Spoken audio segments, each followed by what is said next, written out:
Hi, I'm Shani Ferguson from Jerusalem.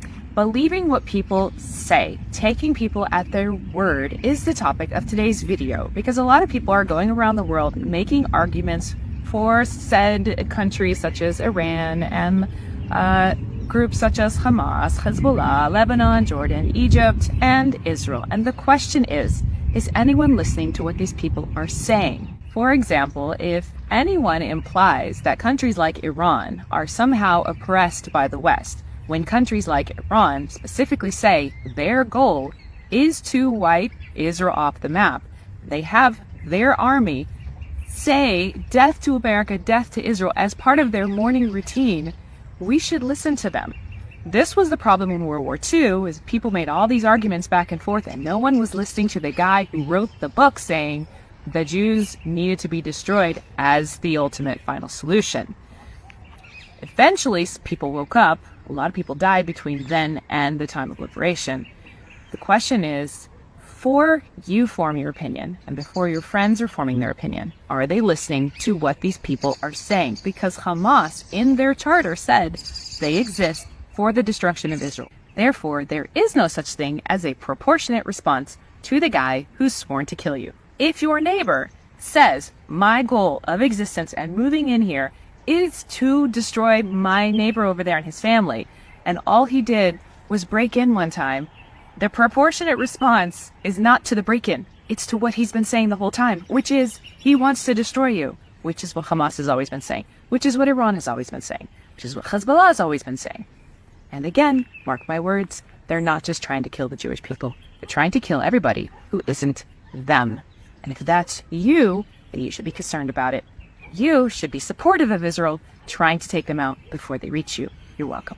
By the way, the other thing that Hamas tried to do on the 7th of October, other than torture and brutal murder of people, was try to take out our food supply. The villages that are down in the desert near Gaza, some 30, 40 of them, are mostly agriculture-based, which is where a huge amount of the food in Israel is grown. There's chicken farms, there's tomato, cucumbers, vineyards. It's actually an incredible thing that they've been able to do in the middle of the desert. What they did was they sliced open chicken coops and let the chickens get away. They murdered the Thai workers that come here. Some 40 of them were murdered. At least 20 of them were kidnapped. 4,000 of them have left the country. So Israel has an incredible crisis on its hand. Secondary crisis, food. This, of course, was part of their plan.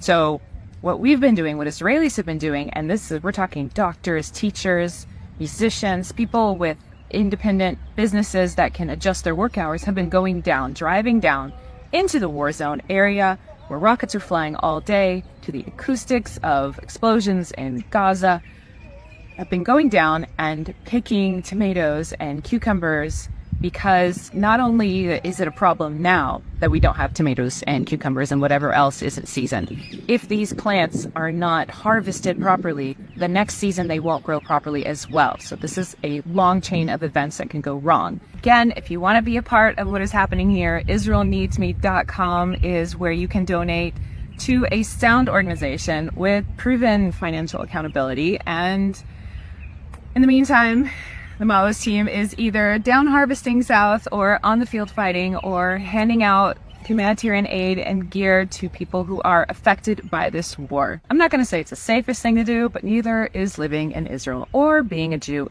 on this planet apparently right now. So that is what we're doing.